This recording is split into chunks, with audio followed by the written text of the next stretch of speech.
Muito bem, então, abrir aqui. Pessoal, então boa noite de novo. Eu acho que hoje talvez, eu não sei, talvez a gente não tenha muita audiência hoje, né? Eu acho que alguns falaram que estava viajando, né? Alguns iam viajar hoje e tudo mais. Tanto que, conforme combinado, né? Eu estou gravando a aula e aí eu vou disponibilizar. Até sexta-feira eu coloco lá mando o link para vocês. E aí ela vai ser, na verdade vai ser picado, né? Então vai ter vários pequenos videozinhos que vão compor a aula inteira. O que eu estou gravando aqui é minha voz e a tela. Então lá vocês vão ver a tela e eu falando aqui, né? E eu não vou cortar nada, então vai ter na íntegra mesmo, né? Só vou picar, né? Desses pequenos videozinhos aí. Mas não vai ter nada de edição profissional, nada de muita coisa chique, não. É só mesmo do jeito que tá aqui, ele vai para lá, né? Eu vou cortar o lanche, claro, né? Porque senão, né, a pessoa... Ou então eu posso deixar o lanche lá e vocês lancham também, né? Quando estiver assistindo, né? Aí você vai lanchar também enquanto a gente lancha aqui. Muito bem. Então, hoje tem bastante coisa para falar, né? Hoje é nossa última aula, nosso último encontro. Amanhã vocês estão de férias, né? Então vocês vão ficar à toa até agosto, não é assim? Vocês não têm mais nada para fazer na vida, não é assim? Não tem mais nada para fazer na vida, né? Então vocês vão ficar à toa até agosto, né? Costumo nas férias a gente trabalha mais, né? Eu falo assim, além do trabalho, mesmo que você tire férias do trabalho, né? É tanta coisa para resolver em casa, hoje em dia, né? Acaba trabalhando. Oi? Vai inventando problema, exatamente. Então isso acontece mesmo. Muito bem, mas então hoje tem bastante assunto para falar. A gente vai, eu estou devendo para vocês uma prática do Cassandra, que eu vou colocar lá. Um de vocês mandou e-mail, até esqueci de colocar. Está até pronto, esqueci mesmo de subir para lá. E eu já coloquei a de Neo4j, que é de hoje, né? Já coloquei a prática de Neo4j e o material também de hoje sobre grafo. Finalzinho da aula eu comento a prática. Vocês vão ver que, na verdade, metade dela já está meio pronta. Eu vou mostrar para vocês aqui. Então eu comento a prática no final e a outra metade eu deixo para vocês. A outra metade vai envolver outra coisa também, que vai ser um pouco mais legal. Por isso que eu falei, esse do Neo4j fica um pouquinho maior. Não porque o Neo4j é mais difícil, mas é porque a própria prática mesmo é um pouquinho mais complexa. Apesar de que ela não é uma prática complexa, né? Mas ela é um pouquinho mais do que os outros. Ela envolve uma outra coisinha que eu mostro para vocês depois. O banco de dados de gráfico que a gente vai ver hoje vai ser nosso encerramento, né, a última aula. E eu já postei para vocês aí o material da aula de hoje. A gente vai apresentar um pouquinho sobre o Neo4j, que vai ser o banco que a gente vai usar, né? Primeiro eu vou fazer uma introdução sobre o que é um grafo, né? Boa noite, tudo bem? Uma introdução do que é um grafo, né? E aí depois a gente entra na aula prática. É aquele modelo nosso que a gente está acostumado, né? Então a gente dá uma introdução rapidinha e depois a gente entra na parte mais prática.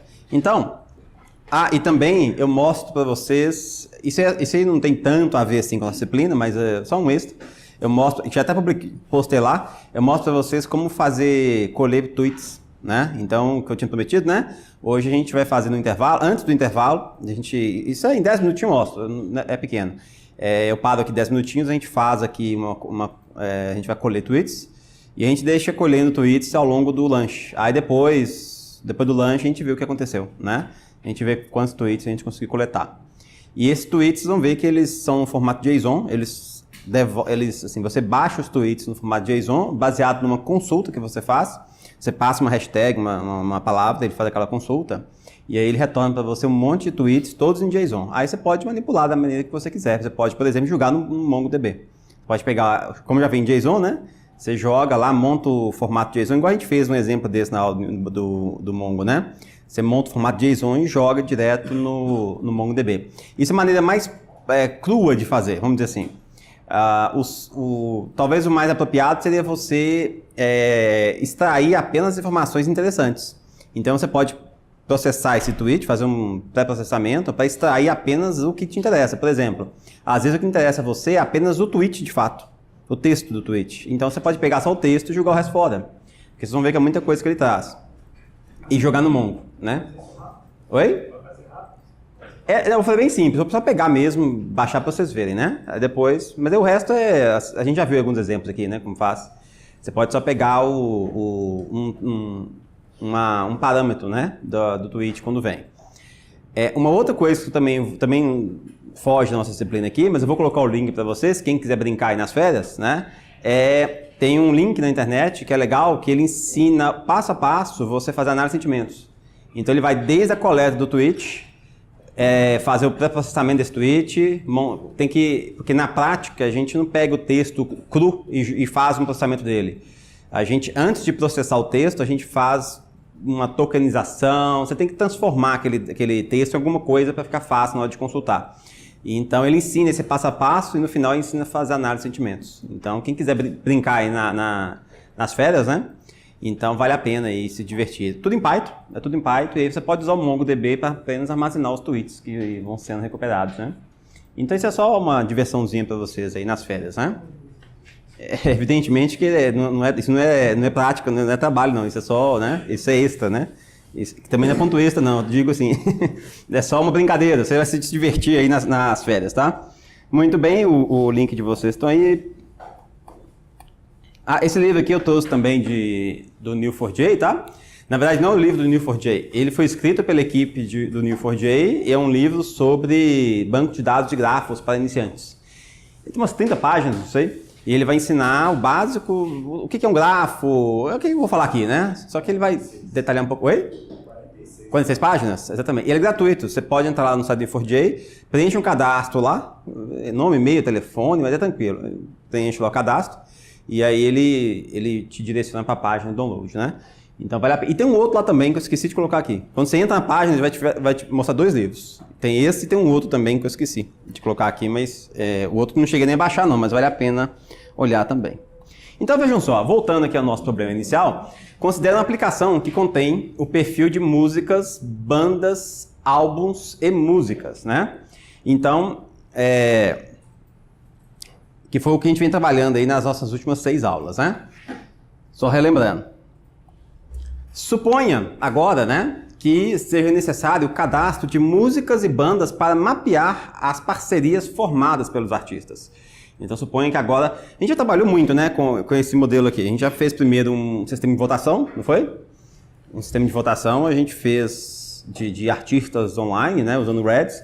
A gente fez com um banco de dados de álbuns, assim, e artistas, usando o Mongo. Nós fizemos também na última aula, usando o Cassandra, né, que é o banco de dados colunar, uma playlist, não foi?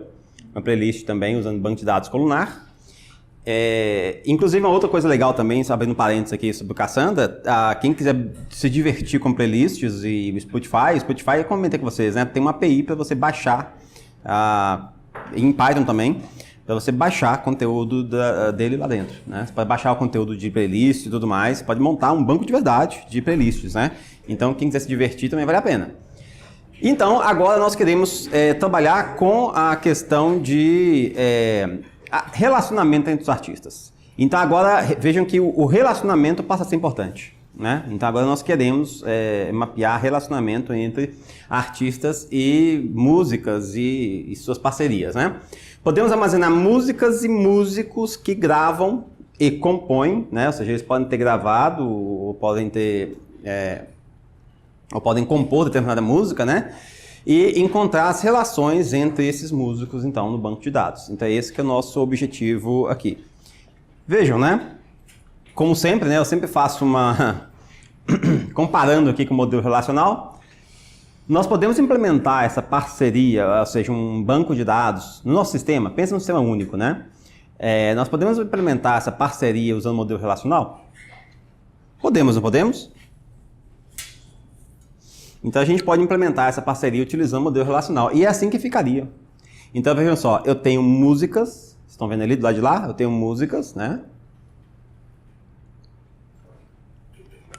Aqui eu tenho músicos, reparem que a gente já comentou sobre isso, né? PK é primary key, que é a chave primária, que é um ID. O ID do músico, o ID das músicas, né? E o nome do músico e o nome da música. Eu quero mapear 2 tipos de relacionamentos entre músicas e músicos, né? Artistas. O primeiro desses mapeamentos é de composição, né? Então eu quero mapear o relacionamento chamado composições. Vejam só, um determinado músico compôs uma determinada música, tá vendo? Então vejam só, um músico pode compor várias músicas, não é assim? Uma música pode ser composta por vários músicos. É uma relação N para N, né? No linguajar aí do banco de dados relacional, é uma relação N para N. Ou muitos para muitos, né? Então, assim, a gente costuma chamar de N para N ou muitos para muitos. No modelo relacional, quando nós temos essas características, e é assim que a gente faz a leitura, tá? Uma música, ela pode ser composta, um músico, né? Um músico pode ser um músico pode compor várias músicas. E uma música pode ser composta por vários músicos. É assim que a gente descobre o N para N, o vários para vários, muitos para muitos, né? Então, quando você tem um relacionamento desse, no modelo relacional, você precisa criar uma nova tabela para representar este relacionamento. E essa tabela no meio, que é chamada composições, ela terá a primary key de músicas e a primary key de músicos. Tá vendo? E a data da composição. Não é assim? Ou seja, quando que aquela música foi composta por determinado músico? Ela foi composta dia 1º de janeiro de 2008. Não é? Então, essa é a data ali. No entanto, existe um outro relacionamento entre músicos e músicas, que é o de gravação. Então, um músico pode gravar várias músicas, né? Que é normalmente o que acontece, né? O músico grava uma música só e já faz sucesso. Se bem que agora estão fazendo isso, né? Eles lançam uma música só, não é assim? Hoje em dia, sim, eles lançam uma música, single, né? Eles lançam um single só e já faz sucesso, né? Então, nós temos um músico pode gravar várias músicas. E uma música pode ser gravada por vários músicos, né? Exemplo é Beatles, né? Tem vários artistas aí que gravam músicas do Beatles. Aqui no Brasil é Roberto Carlos, não é assim? Tem muita gente que grava música do Roberto Carlos, né? Então, muito bem. Como o relacionamento de gravações também tem as características de ser um músico grava várias músicas e uma música pode ser gravada por vários músicos, ele também é N para N. É muitos para muitos, né? Então, eu também preciso criar uma nova tabela para armazenar, para representar este relacionamento. Então, é assim que fica o nosso modelo relacional quando nós queremos implementar um relacionamento entre músicas e artistas, ok? Até aí não tem problema nenhum, né? Até aí tudo bem, não tem problema nenhum. Então, ou seja, nem precisa ter aula de Leo4j hoje, pode ser de banco relacional, não é assim? Nós podemos implementar tudo no banco relacional, né? Então, vejam só, é aqui que começa a ficar um pouquinho mais complicado, vejam só. Para uma simples consulta, suponha que queiramos retornar os compositores e suas músicas. Olha só, quero retornar os compositores e suas músicas, né? Então, eu tenho aqui o compositor e tenho aqui as suas músicas. Isto aqui seria o resultado de uma consulta usando linguagem SQL. A linguagem SQL, lá no banco relacional, ela é uma linguagem que faz, o retorno dela é uma tabela. Então, se ela faz uma consulta nas tabelas e retorna uma tabela para você. Uma tabela que não existe no banco, mas é uma tabela, o resultado, a maneira dele apresentar para você o resultado é uma tabela. Então, isso aqui seria o resultado que nós queremos. Eu quero saber o compositor e as músicas. Ou seja, lista todas as músicas e os seus compositores. A maneira de retornar essa consulta é especificando na cláusula select, né? Essa é o nome dos compositores e o nome das músicas, tá vendo? Então, olha, mostre para mim, né? O compositor e a música. Mas o que você quer mostrar do compositor e da música? O nome. Eu quero o nome do compositor e o nome da música. Então, mostrou o nome do compositor e o nome da música, né? O problema é que essa consulta, ela tem que visitar quantas tabelas? 1, 2, 3 tabelas. 3 tabelas, né? Então, ela tem que visitar 3 tabelas, porque eu tenho que visitar a tabela de músico para pegar o nome do músico, a tabela de música para pegar o nome da música, porque o nome de músico e de música estão apenas, né, respectivamente, cada um em suas tabelas. E eu tenho que visitar a tabela composições para saber isso aqui, ó, o relacionamento. Olha lá, eu tenho que visitar composições para saber o relacionamento, tá vendo? Aqui, ó, na tabela aqui, ó, PK do ID música e PK o ID músico, tá vendo? É essa informação que me dá o relacionamento entre músicos e músicas. Isso vocês lembram lá, né, no banco relacional, né? Isso já é moleza para vocês. Então, beleza? Então, ou seja, veja que a consulta fica mais complicada, eu tenho que fazer o que a gente chama de join, eu tenho que fazer uma junção entre 3 tabelas no banco de dados. E essa consulta vai ser lenta, tá? Se o banco for muito grande, se a tabela for muito grande, essa consulta ela pode ser lenta dependendo do tamanho, da quantidade de registros. Isso, fazendo o produto cartesiano, né? Então você faz N vezes N vezes N, então é bem caro. Na verdade, na prática vai ser bem menos que isso, né? Ele não é tão ingênuo assim, né? Eles têm como otimizar isso daí. Mas, de todo modo, você está fazendo uma consulta pesada no banco de dados, né? Para exibir essas informações. Mas pode complicar mais ainda, olha só. Suponha que agora queremos retornar a quantidade de músicas que um músico gravou do mesmo compositor.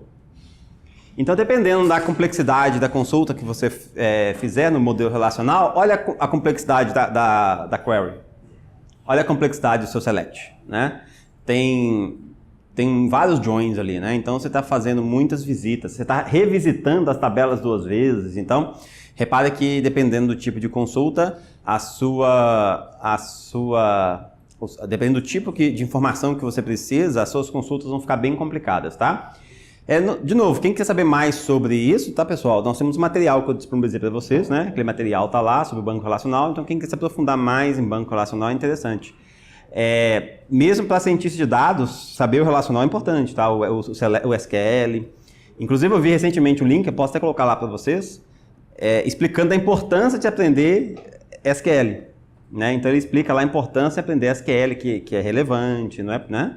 Então, na verdade, o NoSQL ele trouxe para a gente mais coisas, né? Não é que ele empurrou para o lado do SQL. Na verdade, a gente continua utilizando o banco relacional, mas ele trouxe mais coisas para a gente, né?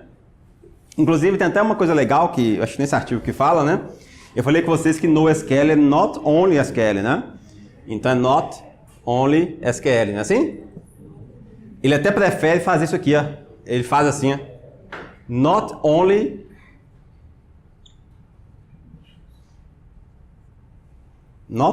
relacional, né? Então ele até prefere não excluir assim o SQL, porque na verdade é not only relacional, ou seja, não é somente banco relacional, né? É o que significa o NoSQL. Então depois se eu lembrar onde eu coloquei o link, eu passo para vocês lá. É bem recente, eu acho que coisa de pouco tempo. Convencidos que o modelo relacional pode não ser a melhor solução, dependendo do problema que a gente vai fazer, né? Então, em vez de trabalhar com relacional, vamos trabalhar com um banco apropriado para isso, né? Um banco de grafo. Então, esses tipos de consultas podem ser utilizados em sistema de e-commerce, por exemplo, né? Olha só, eu quero descobrir quem comprou esse produto também comprou. Vocês conhecem a pergunta? Isso aí vocês vejam vocês têm acesso todo dia, né? Você entra na Amazon lá, você está vendo um livro, alguma coisa, aí lá embaixo está assim, olha, quem comprou ou quem visualizou, né? Não é quem comprou mesmo, né? Quem comprou este produto também comprou este. Né? Então, ou seja, ele está sugerindo para você se você vai... acho que até porcentagem, se não me engano, de quantas pessoas compraram esse daqui, porque ele está te induzindo o seguinte, olha, se você vai comprar esse livro, compre esse também, que ele também ele é bom, ele faz parte do que você quer estudar, né? Se você for atrás de livro de Python, é sempre assim. Você vai lá, ó, livro de, sei lá, Machine Learning, aí ele te dá um livro de Python olha, compra esse também de Python, que é bom, né? Então, ele sempre faz isso. Em sistemas relacionais, tá? Em banco de dados relacional, joins podem deixar consultas muito lentas, como eu já comentei com vocês várias vezes aí, né? Então, a gente vai utilizar outro tipo de banco de dados, tá? Nós não vamos usar relacional para resolver esse problema, porque eu acho que já convenci vocês lá que seja a complexidade da consulta, né? Aquele tanto de join ali, apesar da gente não ter feito na prática aqui, mas ele vai ficar muito lento se a gente for aplicar em bancos de dados maiores, tá? Então, iremos utilizar o banco chamado Neo4j, né? Para modelar este problema. Neo4j é um banco baseado em grafo, tá? Então, olha só, o foco é como os objetos se relacionam, tá? Ou seja, o que é um grafo, né? O objetivo aqui é mapear o relacionamento entre os objetos. Então, agora, o relacionamento é importante. Tá? Então agora a gente quer, porque no Mongo não tinha relacionamento, né? Assim? No Cassandra não tinha, no Redis muito menos, né? Mas agora é o contrário. Agora o interesse nosso aqui é no relacionamento. Tá ok? Então, e o que é um grafo, né? Ou seja, nós temos do grafo, eu até comentei isso com vocês rapidamente, né? O conceito de nós e arestas, né? Ou seja, então nós temos nós no grafo e a ideia de arestas. As entidades são normalmente representadas pelos nós, né, ou nodos, no nosso grafo. E as arestas mapeiam o relacionamento. Então eu vou ter nós, que é um ponto, tá? Um ponto, uma bolinha lá, né? Que representa as entidades do banco, do mundo real, que a gente está mapeando para o banco. E o relacionamento entre essas entidades são as arestas. Por exemplo, eu tenho aqui o nó do grafo representando um artista no banco, tá? Jimi Hendrix. E aqui eu tenho um outro nó que representa a música, né? Ó, eu tenho músico e música. Ou seja, os nós, né? Os nodos do grafo, eles representam as entidades. E as arestas, que é essa setinha que vocês estão vendo aqui, representa o relacionamento. Inclusive, ele pode ou não ter direção, né? Ele pode ser uma setinha, como é agora, como também pode ser apenas um traço, né? A setinha indica que Jimi Hendrix gravou a música All Along the Watchtower, tá vendo? Então há uma direção aqui, ó. Não foi a música que gravou o Jimi Hendrix, não é assim? É Jimi Hendrix que gravou a música. E aqui é a informação da data da música onde ele gravou. Repare que esse grafo representa exatamente aquele banco de dados relacional. Exatamente o banco relacional que a gente implementou aqui nos slides para trás aqui, né? O relacionamento acima, né, que são as arestas do grafo, isso aqui é um grafo, tá? Isso aqui é um grafo, né? E esse relacionamento aqui é a aresta. Representa a informação de que Jimi Hendrix gravou a música All Along the Watchtower em 18 de outubro de 1968. Não tem tempo, hein? Não? Tá ok? Então, essencialmente falando, né, voltando aqui no conceito da computação, o grafo é uma estrutura de dados que contém diversos algoritmos para busca, caminhos mais curtos, entre diversos outros algoritmos, tá? Quem estudou na computação, quem vem da computação, lembra com saudade, não lembra? Né? Vocês lembram aí com muita saudade, né? Assim, vocês lembram com saudades? Você teve lá no São Gabriel, não foi? Você teve lá no São Gabriel grafos, né? Foi comigo não, né? Foi Eveline ou foi? A Michele? Não. Ela é ex-coordenadora,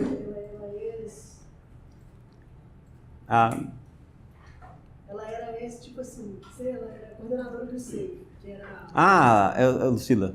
Lucila, verdade. Então a Lucila foi minha professora. Então vejam só, grafo é uma estrutura de dados que contém diversos algoritmos para a busca. Você tem caminho mais curto, você tem, por exemplo, vamos dar alguns exemplos. Primeiro, né, voltando no conceito de grafo. O grafo, ele é antigo na computação, ele tem mais de 300 anos, né? Ele tem muito tempo, né, lá da época as pontes de Königsberg, não sei se quem é da computação vai lembrar aqui, mas tem mais de 300 anos. Grafo a computação não tem 300 anos, né? Mas o grafo, ele vem da matemática, teoria de conjuntos. Então, primeiro tem a matemática, nasceu grafos, muito depois que a computação foi se apropriar desses conceitos, né? Mas grafos, essencialmente, é matemática, teoria de conjuntos, né? Então, e hoje nós usamos na computação grafo para mapear situações, problemas do mundo real. Então, por exemplo, um exemplo muito clássico que vocês lidam com ele no dia a dia. Caminho mais curto, você quer sair daqui... ou melhor, você quer sair de sua casa, nesse horário de 6 horas da tarde, e chegar aqui, ou do trabalho, né, e chegar aqui na faculdade pelo caminho mais curto. Você usa o Waze, não é assim? O Google Maps, e ele calcula a menor rota para você. Ele leva em consideração o quê? A distância das ruas, né? Então, ou seja, você passa por várias ruas até chegar aqui, ainda mais você for aqui no centro, né? Você passa por várias ruas para chegar aqui, e ele calcula o quê? O menor caminho somando a distância das ruas. Isso é um grafo. Então, o que ele faz? O que o Waze faz? Ele modela o problema com um grafo. Então, cada rua vai ser o quê? Uma aresta. E cada vértice vai ser a esquina, né? Então, ou seja, cada esquina da cidade aqui de Belo Horizonte vai ser um pontinho, um vértice. Eu falei certo? Eu costumo trocar os dois. Então, olha só, eu falei aqui, ó, cada pontinho aqui no grafo vai ser a esquina, que é os vértices, né? Então, cada esquina aqui é um vértice, tá vendo? E as arestas são as ruas que ligam as duas esquinas, certo? Agora, eu tenho mais de um caminho para chegar aqui no centro BH, por exemplo, você tem vários caminhos para chegar até um ponto, não tem? Pode passar por vários caminhos, não é assim? Ó, pode passar por vários caminhos, né? Então você quer sair daqui e você quer chegar aqui, né, no seu destino. Você tem vários caminhos para você passar até chegar aqui. Então, o que o Waze faz é modelar o problema das ruas de BH como um grafo, dessa forma que a gente fez aqui. E essas arestas aqui, só voltando, elas têm um peso, elas têm uma informação também, que é a quilometragem, né? Em metros, né? Então, aqui, ó, 5 metros, 100 metros, rua de 5 metros, não é 50, né? 50 metros, ok? Então, com essas informações, ele consegue calcular o menor caminho. Então, ele pega ali e vai somando, né, as ruas que você tem que passar, ele tem ali um caminho. Claro que ele não usa somente essa informação, tá? Estou simplificando aqui. Ele usa também informação de trânsito, né? Se uma rua é pequena, mas está muito congestionada, ele te joga para outra, que pode ser um caminho maior, mas está menos congestionado, então você chega mais rápido. Então ele não olha só o menor caminho, ele olha o menor tempo de chegada. Mas vamos simplificar o Waze e suponha num mundo ideal que não tenha trânsito. Né? Suponha que não tenha trânsito. Domingo, né? Você está vindo para assistir aula domingo de madrugada. Né? Você vem aqui domingo de madrugada assistir aula, não tem trânsito nenhum. Tá? Então ele vai calcular literalmente ali o menor caminho. Né? O menor caminho mesmo. E isso aqui ele resolve com um grafo. Ou seja, por que ele faz isso? Porque é mais fácil ele pegar o problema, modela como um grafo e aplica um algoritmo já conhecido. Ele faz isso assim, ó. Ele aplica um algoritmo muito conhecido na teoria de grafos para calcular o menor caminho. Dijkstra, vocês lembram? Então, ele pega um Dijkstra, certamente o Waze deve usar uma modificação até melhorada, talvez, né? Mas ele pega um Dijkstra e aplica e resolve o problema. Olha só, ele resolve o problema no grafo. Ao resolver o problema no grafo, o Dijkstra dá a resposta no grafo. Ele aplica isso na vida real. Tudo bom? Beleza? Então, ou seja, ao resolver o problema no grafo, ele está resolvendo o problema de menor caminho aqui na cidade de Belo Horizonte. Né? Você ia falar? Sempre, por exemplo, tem que passar em todas as ruas para colocar um poste. É. Para colocar a luz. Exatamente. Tem que passar em todas. E aí ele usa um algoritmo que chama Caminho exatamente, você pode calcular todos, ou então caminho, que é o caminho euleriano, né? Que ele quer saber, ele usa um caminho euleriano porque ele quer passar em todas as ruas uma vez. Exatamente, com menor custo. Ele não quer ficar repetindo rua. Quem faz isso? Caminhão de lixo. Caminhão de lixo é a mesma coisa. Já viu caminhão de lixo repetir rua? Quando eu dou aula de gráfico, eu costumo falar com meus alunos, né? Amanhã, não sei se que dia que passa no bairro de vocês o lixo. O meu passa segunda, quarta, sexta. Segunda, quarta, sexta? Então, quarta-feira você senta de manhã na calçada e anota o horário que o caminhão passar. Aí você fica lá esperando para ver se passa de novo. Ele não passa de novo. Ele não vai passar na sua rua de novo. É melhor você perguntar o lixeiro da primeira vez, não? Também. Você poderia falar assim, você põe o lixo lá e pergunta ele, você vai voltar aqui dessa rua? Ele vai te falar que provavelmente não. Ele vai falar que não. Teve uma aluna que viu, ela falou o seguinte, olha, ele passou na rua na mão e passou na via contrária, mas não passou duas vezes na mesma mão, né? Então, mas pode até passar, né? Mas dificilmente ele vai passar duas vezes, né? Ou seja, porque ele calcula o quê? Para ele é perder tempo, imagina ele ficar indo e voltando sua rua. Então é perder tempo, então, ou seja, ele quer o menor caminho no bairro que ele atende, né, nos bairros que ele vai atender, ele quer calcular o menor caminho para percorrer todas as ruas do bairro. Como percorrer todas as ruas desse bairro sem repetir a rua nenhuma vez. Não é nem bem o menor caminho, não. Ele quer passar em todas as ruas sem repetir, não importa o trajeto, ele não quer repetir rua, né?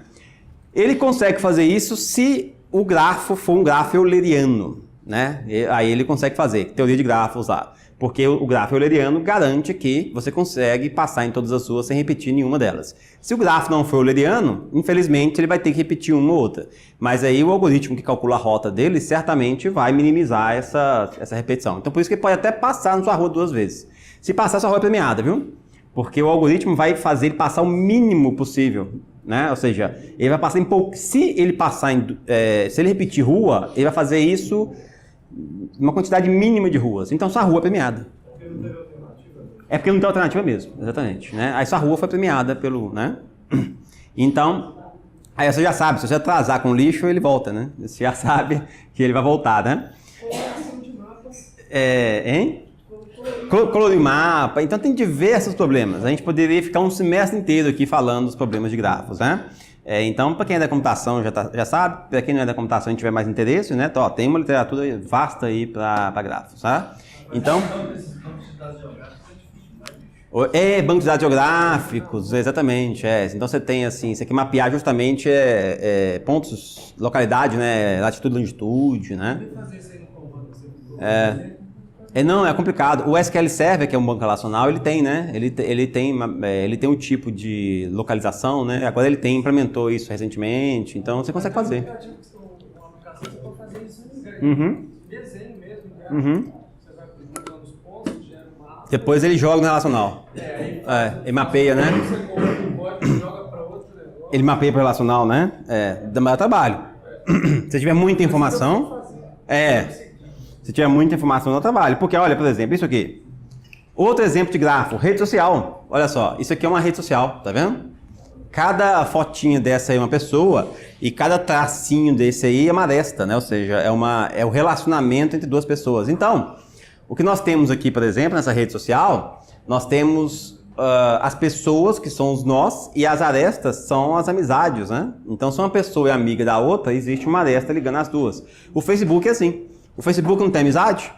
Então, o Facebook, você é um pontinho, é uma aresta, é um vértice no Facebook, tá? E o relacionamento seu com seus amigos, existe uma aresta, né? Ou seja, se você tem lá 100 amigos no Facebook, você tá ligado com 100 amigos, assim como uma aresta, né? E os seus amigos estão ligados com mais outros amigos e por aí vai, né? Então, o Facebook, ele consegue, por exemplo, e repara que nesse modelo de amizade, a aresta não tem direção, porque se eu sou seu amigo, você também é meu amigo, não é assim? No Twitter, já tem direção, porque no Twitter não tem amizade, no Twitter eu sigo você, mas não necessariamente você me segue de volta. Então o Twitter já é direção, já é setinho, né? E repare que com essas informações de grafo, você consegue saber, por exemplo, quem é as pessoas mais populares, né? Então você consegue aplicar um algoritmo numa rede social para saber quem são os mais populares da rede, né? E aí você descobre, porque os mais populares certamente vão ser talvez os mais influentes para você contratar para uma propaganda, né? Então, para você descobrir o que eles estão falando, né? Ou seja, aí já entra analisar o conteúdo do que eles compartilham e tudo mais, né? Então, e o Facebook faz isso, né? Você já ouviu falar que o Facebook ele clusteriza as pessoas? Ele cria clusters, se eu falar essa palavra, ele cria clusters. Ele, na verdade, ele descobre, eles estão usando o termo bolha. Bolha, talvez você ouviu falar, uma bolha na rede social. Então, o termo mais técnico seria cluster, né? Ou seja, eles agrupam você por cluster, ou seja, eles pegam esse grupinho aqui e falam assim, ó, esse grupinho aqui, eles gostam da mesma coisa. Então, ele começa eles até estão criticando esse modelo, porque ele começa a mandar para vocês aquilo que vocês gostam, sabe? E aí, já vai entrar numa questão de análise aí mais social, vamos dizer assim, né? Ele começa a aplicar aquilo que você gosta aqui e não te fornece conteúdo que ele acha que você não gosta. Então ele começa a criar grupos, né? Grupos assim que gostam de determinados assuntos. Isso tem um lado interessante para a publicidade. Se você consegue direcionar o grupo ali e saber que aquele grupinho gosta disso, eu consigo direcionar uma propaganda. Então isso é muito eficiente em termos de publicidade. Mas isso está gerando, agora eu estou entrando numa alçada aí do pessoal da área social, né? Isso aí já está entrando numa questão de, está criando muita discussão, muita briga na rede social, porque as pessoas começam a defender muito o seu ponto, aí tem um grupo que pensa diferente e por aí vai. Principalmente se for falar de política, né? Então, mas a questão do Facebook não está nem aí se as pessoas vão brigar, né? A questão é, ele precisa identificar quem são os grupos que gostam da mesma coisa para que ele possa fornecer propaganda para aquele grupo e ser uma propaganda mais direcionada, né? Então, grafos tem diversas aplicações, tá? Então, são diversas aplicações interessantes que, e falando de Big Data, então, nem se fala. Quando a gente traz para a rede social, né, dá para fazer muita coisa em termos de rede social, em geral, usando grafos, né? Então, é uma disciplina muito, muito interessante, né? Como eu disse para vocês, daí para ter uma disciplina só disso, só para falar de grafo, né? Mas aqui a gente vai cobrir muita coisa, né? E o que é o banco de dados de grafos, então, né? A ideia do banco de dados de grafos, é aí que entra a parte boa para a gente, né? Olha só, quem fez grafos na disciplina de computação, quem é da computação, viu que a coisa não é tão trivial assim, né? Não é lá muito fácil. Implementar os algoritmos de grafos, implementar um grafo, algoritmo para verificar se o grafo é euleriano, implementar o algoritmo de Dijkstra, implementar esses algoritmos não é lá muito simples, né? Pode ser tem um grau de complexidade ali muito grande. A ideia do banco de dados de grafo é o quê? Abstrair toda essa complexidade. Ele tira essa complexidade da gente. Ele fala assim, não, esquece esses algoritmos, esquece toda essa complexidade aí. Ele vai abstrair para você essa complexidade, né? E vai fornecer ferramentas para que você possa explorar as características de um grafo. Então ele fornece ferramentas, fornece uma linguagem de programação, uma linguagem de consulta, onde nós podemos explorar as características ali de um grafo, né, dos relacionamentos das entidades, sem ter que conhecer toda a teoria de grafos, né? Por isso que não vale aqui eu gastar a aula inteira falando de teoria de grafos, porque basta que você entenda o que é um grafo. O resto, o banco de dados cuida dele sozinho. Então basta isso, entender o que é um grafo já é o suficiente para você trabalhar com grafos utilizando um banco de dados de grafos como o Neo4j, né? E ficou clara a ideia de grafos? Ficou legal, assim, o que é um grafo? Essencialmente é um conjunto de vértices e arestas, né? Só que eles não são... O grafo, ele tem que mapear você tem que mapear um problema para ele, você tem que mapear uma informação. Então, ou seja, se for o Waze, o problema é caminho mínimo, é menor caminho, eu tenho que saber mapear, pegar o problema, transformar em um grafo e então aplicar os algoritmos. Nesse caso aqui fica mais fácil. Eu pego o problema, transformo em um grafo, isso vai ter que fazer, entender o problema e transformar aquilo em um grafo, mas então eu aplico o quê? A linguagem de consulta aqui, né? Eu aplico a linguagem de consulta que a gente vai aprender para manipular esses dados no grafo, tá ok? Então o mais importante é isso, entender o que é um grafo, entender o conceito de grafo, né? Essa ideia de você pegar um problema e mapear como um grafo, a gente fez aqui alguns exemplos, né? De rede social, de caminho mais curto e tudo mais. Com o tempo, se vocês forem trabalhar com grafos, isso aí vocês vão pegando com o tempo, né? Com prática, com o tempo você vai ficando craque em fazer essa modelagem. A modelagem é muito importante e faz parte do curso de vocês inteiro, né? Não só para grafo, vocês vão trabalhar muito com modelagem de dados, né? Que entra um pouco na área do engenheiro de dados, né? Ou seja, ele vai mapear o problema, transformar isso em criar um modelo de dados para resolver aquele problema. Isso vocês vão fazer muito, isso aí vai acompanhar vocês aí bastante aí. E muitas das vezes vocês vão mapear e transformar um modelo de dados de grafo, né? Às vezes não vai ser um grafo, como a gente fez nas últimas aulas, mas às vezes você vai optar, né, por transformar aquilo em um grafo e usar um banco de dados de grafo para resolver o seu problema, né? Quando é que você vai optar por resolver um problema, para implementar ou para solucionar o seu problema usando o Neo4j? Quando as características de relacionamento das entidades é muito relevante. Então, você precisa mapear justamente esse relacionamento entre as entidades do seu problema. Aí, provavelmente, o Neo4j é um forte candidato para ser utilizado ali. Então, um exemplo do Neo4j, tá? O Neo4j, essa aqui é a interface. Ele é o mais bonitinho de todos, tá? Ele é o mais amigável, tem uma interface bem bonitinha para usar. Ele tem uma quantidade de material na internet excelente. Eles têm um canal no YouTube, o pessoal que desenvolve no Neo4j. Eu tenho um link dele na aula, lá no último slide tem os links, né? Tem um canal do YouTube. Eles estão quase todo dia colocando conteúdo lá. Então eles colocam lá conteúdo, ensina a fazer isso no Neo4j, ensina a fazer mapeamento disso. Olha, vale a pena quem é interessado sobre o assunto, né? Acompanhar o canal deles, porque eles estão sempre publicando muita informação lá. Então a gente vai trabalhar com o Neo4j, tem uma interface bem amigável, né? Então a gente vai trabalhar com ele ao longo da aula aí, beleza? Muito bem. Tem aí o Neo4j para vocês, tá? Ele está instalado. Essa aula de hoje nem precisa usar máquina virtual, nem precisa. Quem quiser usar pode usar máquina virtual, tem na máquina virtual também, mas ele tem aí também na máquina física o Neo4j, tá? Ele está instalado aí. É só digitar aí no menu iniciar Neo4j que vocês já vão ver aí o Neo4j instalado, tá?